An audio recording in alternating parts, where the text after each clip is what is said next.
북한의 김정은이 대한민국은 철저한 적대 국가라고 못 박은 헌법 개정을 한 사실이 뒤늦게 밝혀졌습니다. 그리고 김일성이 태어난 해를 원년, 1년으로 했던 소위 주체 연호도 바뀐 것으로 확인이 됐습니다. 먼저 영상으로 보겠습니다.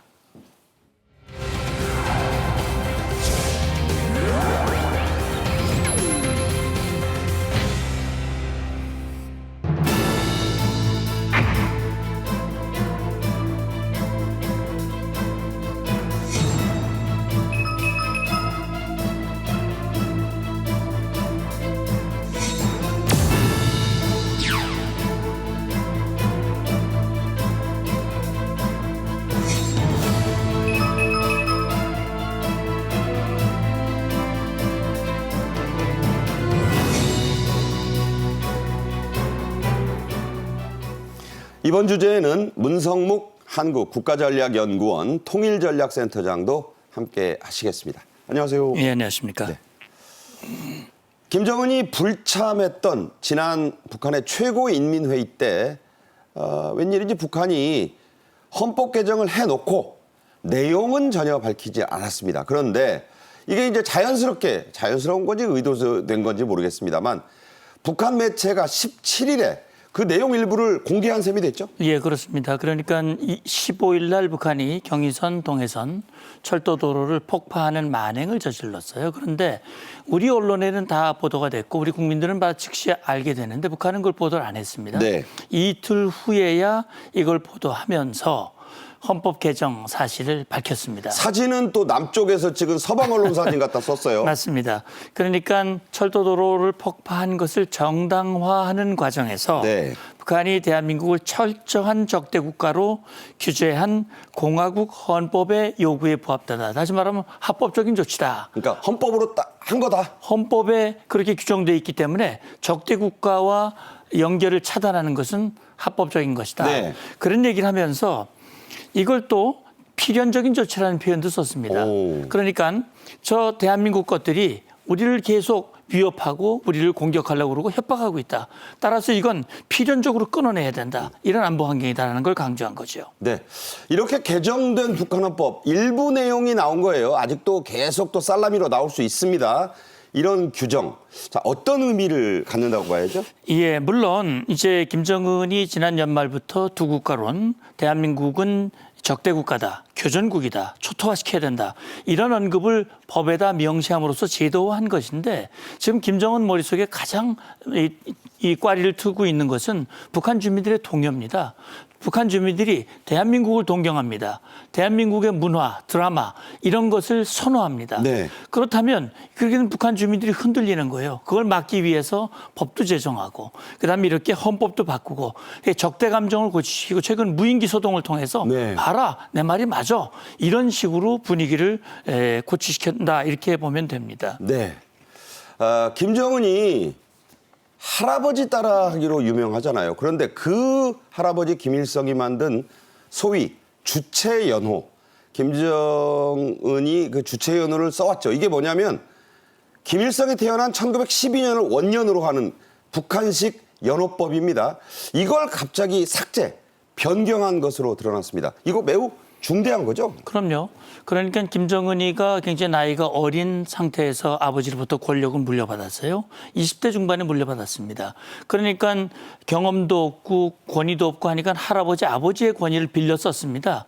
그래서 이제 주체연호라고 하는 건 그 이전부터 썼던 건데 예를 들어서 2024년 그러면은 뭐 이 주체 출생 연도가 이제 1912년이니까 거기에 맞는 주체 몇 년, 괄호 열고 2024 이렇게 해왔단 말이죠. 뭐 단기서기 하듯이요. 그렇게 네. 그렇게 해왔던 것은 자기들의 정통성이 있고 주체 국가라고 하는 것을 강조하고 할아버지의 권위를 입어서 자기의 권력을 공고히 하려고 한 것인데 금년에 특이한 현상이 나타나는데 할아버지 아버지 지우기입니다. 통일 지우기도 마찬가지입니다. 그러니까 이제 지난 4월 15일이 김일성의 이 생일 태양절이라고 그러는데 그 용어를 못 쓰게 하고 그것도 뭐 4.15, 4.15절, 4월 명절, 예, 4.15절하고 본인이 태양이 위치해 간 겁니다. 그러니까요. 태양이 두 개가 될 수 없으니까요. 네. 할아버지를 끌어내린 거네요. 예, 그리고 자기가 할아버지의 위치에 올라간다. 네. 이제 권력을 잡은 지 13년이 됐으니까 이제는 우상화하기 위한 그런 시도의 일환이라고 볼 수 있습니다. 자, 문제는 김일성의 나라라는 북한의 이 주민들, 특히 나이 든 주민들이 과연 이러한 손자의 행동을 어떻게 보고 받아들일 거냐. 이것은 김정은도 상당히 부담을 느끼는 대목이라고 합니다. 이 관련된 얘기는 나중에 또 해보겠습니다. 북한의 러시아 파병, 세계적 화제가 되고 있어요. 우크라이나 언론이 보도를 했지만 러시아도 딱히 부인을 않고 있고 북한은 침묵하고 있습니다. 자, 정황들이 속속 포착되고 있죠? 그렇습니다. 그 영국의 BBC 방송이 뭐라 하냐면 북한군이 극동 지역에 도착을 해서 블라디보스토크 인근에 배치됐다. 이런 보도를 했고요. 지금 젤렌스키 대통령은 우크라이나 대통령은 북한 지상군과 기술자가 한 1만여 명이 러시아의 지원 준비를 마쳤다라고 기자회견에서 언급도 했습니다. 그러니까 이제 병사만 있는 게 아니라 민간인도 있다는 얘기예요. 그렇습니다. 이 지원할 그 기술자들 이런 인력들까지도 해서 1만 명이 와 있다 발견됐다라고 언급을 했는데 이러한 그 러시아의 그 북한군의 파병은 푸틴 대통령으로서는 심화하는 지금 병력난, 병력 부족하잖아요. 자꾸 이제 장기화된 죽고 다치니까. 우크라이나 전쟁에서 이것들을 보충할 수 있는 중요한 또 수단이 될 수 있고 김정은으로서는 바로 현대전의 실전을 경험할 수 있는 계기로 활용할 수 있다. 이런 이해관계가 맞아떨어진 것으로 보입니다. 네. 그리고 중요한 것은 북한의 외화벌이가 되는 거죠. 이게 이제 러시아의 그 막대한 그 어떤 부로부터 돈을 받거나 가스, 석유 받을 게 많지 않습니까? 자, 이런 대목도 있습니다. 자, 지금 수세에 몰린 우크라이나 전황이 별로 안 좋아요. 일절 비밀에 붙여온 게 바로 드론 부대인데 이걸 전격 공개했습니다. 전력이 어떤가요? 예, 그러니까 말씀하신 대로 우크라이나가 좀 어려움에 끼죠. 뭐 사실은 러시아와 우크라이나의 국력이 차이가 많이 나습니까? 또 3년째 지금 버티고 있거든요. 서방에 지원된 무기의 사용도 제한이 되기 때문에 우크라이나가 CNN의 비밀 드론 부대를 전격 공개를 했는데 이 비밀 드론 부대가요. 지난 9월에는 이스칸데르 미사일이 보관되어 있는 무기 저장고를 공격했습니다. 파괴를 했고요. 7월에는 흑해 연안에 있는 정유 공장을 공격하는 데도 성공했다고 얘기를 하고 있거든요. 지금 우크라이나가 이 드론을 대량 생산을 해서 드론을 가지고 쏠쏠한 이 공격의 힘을 발휘하고 있습니다. 근데 이제 러시아 방공망이 촘촘하기 때문에 이걸 피하기 위해서 1000개의 경유점을 거쳐서 2대 중에 하나만 성공한다는 거예요. 그것도 굉장한 거 아니에요? 50%의 성공률을 보이고 있는데 젤렌스키 우크라이나 대통령은 서방이 제공하는 무기를 장거리 공격할 수 있도록 허용해 주면 자기들의 드론의 성공률은 50에서 90%로 늘어날 수 있다라고 하는 것을 호소하면서 서방에 촉구를 하고 있습니다. 네. 드론에서 찍은 영상 보십시오. 저게 이제 한 100만 원 안팎으로 만드는데 엄청난 전과를 냅니다. 2대 중에 하나가 가서 맞는다니까요. 러시아의 드론도 아주 대단하죠. 그런데 이 러시아의 드론을 잡는, 떨어뜨리는, 격추하는 우크라이나의 여전사들이 화제네요. 예, 그 우크라이나 수도 그 키우 인근에 소도시 부차라는 데가 있습니다. 우리가 그 뭐 부차 학살 사건도 네, 아주 그거 아주 유명한데, 유명한 데죠. 예, 이 부차의 영공을 지키는 여성 방공부대, 이름하여 부차의 마녀들입니다. 부차의 마녀들이라는 부대는 그 여성을 주로 주축으로 구성돼 있고 저는 자원자로 구성돼 있습니다. 그리고 낮에는 이제 교사, 뭐 의사 이런 그 일상의 그 일에 종사하면서도 주로 야간에 이렇게 모여서 그 작전을 수행하는데 그 연령대와 직업군도 굉장히 다양하고요. 그 BBC 방송에 따르면 이 방어선을 파괴하는 러시아의 드론을 격추하는 임무를 주로 수행하는 일종의 방공부대 역할을 수행하고 있다. 이렇게 전하고 있습니다. 네, 그런데 자, 그럼 그림에 잠깐 보셨지만 이 여성 부대, 부차의 마녀들인데 뭐 마녀란 뜻이 아니라 그만큼 용감하다는 뜻입니다. 장비가 너무 열악하다고 합니다. 2차 세계대전 때 쓰던 기관총 두 대밖에 없다는데 이게 무슨 얘기죠? 그렇습니다. 그러니까 2차 세계대전, 이 1939년에 제작된 그런 기관총이라고 얘기를 하는데요. 중일 전쟁 때 아니에요? 그렇습니다. 네. 그러니까 그 1939년에 제작된 맥심 기관총에 지금 저겁니다. 저건데요. 지금 사진에서 보시면 영화에 많이 나오잖아요. 맞습니다. 그래서 사실은 이 열악한 장비를 가지고 이제 드론을 격추시키는 일을 하고 있는데 실제 보면 올해 하반기에 러시아 드론 3대를 격추하는 전과를 올렸다고 합니다. 근데 이 여성들은 말이죠. 그런 얘기를 합니다. 발렌티나라고 하는 한 여성은 자기 역할은 드론 소리를 귀 깊게 듣는. 네. 이건 뭐 레이더나 이게 아니고 그냥 귀로 듣고 발견하는. 그렇게 되면 이제 나머지 이 고사총을 가지고 이제 쏘는데 인나라고 하는 한 여성은 굉장히 무섭다. 그렇지만 나는 출산 3번이나 출산했다. 그 무서운 출산도 3번이나 출산도 했기 했다. 때문에 난 이거 할 수 있다라고 네. 얘기를 하고 있고 다른 부대원 아냐라고 하는 부대원은 군사훈련이 스스로와 다른 이들을 지킬 힘과 능력을 준다. 이런 얘기를 했어요. 그래서 제가 볼 때는 다시는 피해자처럼 앉아서 무서워하지 않겠다. 저는 이걸 보면서 참 우크라이나가 총력 안보를 하고 있다. 그래서 지금 3년간 러시아가 이기지 못하고 있는 힘이 아닌가라는 생각이 듭니다. 네. 하지만 최근의 드론들은 워낙 빠르고 소리도 거의 안 납니다. 그래서 잡기도 매우 어렵습니다. 러시아 드론이 얼마나 빠르고 또 위력적인지 잠깐 보시죠. 자, 러시아 드론에 부착된 지금 모습인데 순식간입니다. 이게 이제 움직이면서 가미까제 드론이라는 게요. 말 그대로 그냥 드론이 가서 같이 뛰어드는 거예요. 그래서 그냥 저렇게 순식간에 섬광을 일으키는 공격을 한다고 합니다. 자, 참 드론이 요새는 아주 대단하죠. 말 그대로 철벽이라는 이스라엘의 아이언돔이 있습니다. 철갑이란 뜻이 되겠죠. 그런데 이 아랍권의 지속적인 드론 공세에 고갈과 균열이 생기고 있다고요? 예, 그 이스라엘 국방부 연구원을 지낸 이제 에후드 에일람이라는 한 전문가에 따르면 지금 이스라엘군의 요격 미사일이 고갈되는 게 시간 문제에 처해 있다. 그래서 어떤 배치 방식과 우선 순위를 고민해야 할 때다 이런 의견을 밝혔는데 이게 뭐냐면 최근에 이렇게 자꾸 이스라엘의 철벽 방어망으로 우리가 알려져 있는 아이언돔이 자꾸 뚫리는 사태가 어떤 요격 미사일의 고갈 위기와 무관치 않다 이런 것을 지금 우려하고 있는 것이고요. 헤즈볼라가 이제 지난 13일 날 그 드론으로 이스라엘 북부 도시에 있는 한 군 기지 식당을 때렸는데 네. 여기에서 이스라엘 군이 바로 4명이 죽고 61명이 부상을 입는 이런 상황도 벌어지고 있습니다. 그래서 이제 예루살렘 포스트 같은 경우는 뭐냐면 헤즈볼라가 이란산 드론을 갖고 개량한 미르사드 1이라는 모델로 공격을 한 걸로 추정된다. 이렇게 밝혔습니다. 이 드론 얘기를 좀 더 하자면요. 최근 중국이 대만 해협에서 무력 시위를 했습니다. 이에 맞서는 대만도 최근 킬러 드론이란 걸 대량으로 구매했죠? 예, 그 대만이 미국산 킬러 드론을 무려 1,000대를 구매하는 계약을 최근에 체결했는데요.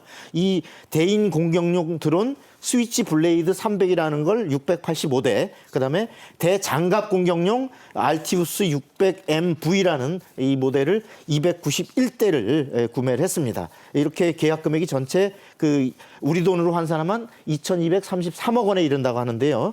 이와 관련해서 이제 세뮤엘 포파로 미국의 인도태평양 사령관이 뭐라고 설명했냐면, 자, 중국이 대만을 공격할 경우에, 중국이 대만을 침공할 경우에 미군의 1차적인 전략은 뭐냐?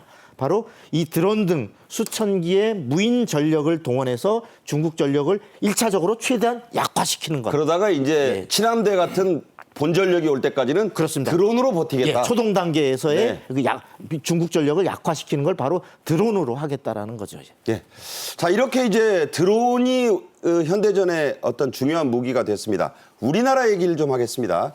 폴란드가 만든 자폭 드론 워메이트, 전쟁의 친구, 뭐 이 정도로 번역할 수 있겠네요. 이걸 사들였습니다. 영상으로 보겠습니다. 그렇다면 이번에 우리 군이 도입하는 폴란드산 자폭 드론 워메이트는 어떤 전력일까요? 우크라이나를 중심으로 인도, 사우디아라비아, 말레이시아 등에 수출된 워메이트는 특히 우크라이나 러시아 전쟁에서 표적 정밀 타격 등 실전 능력과 신뢰성이 입증된 만큼 향후 폴란드 방산 수출의 주력 제품으로 부상할 것이라 전망되고 있습니다. 올해 12월 중으로 우리 군에 실전 배치될 폴란드산 자폭 드론 워메이트. 우리 군의 정밀 타격과 방어를 책임지는 주요 자산으로 자리매김하길 바라겠습니다.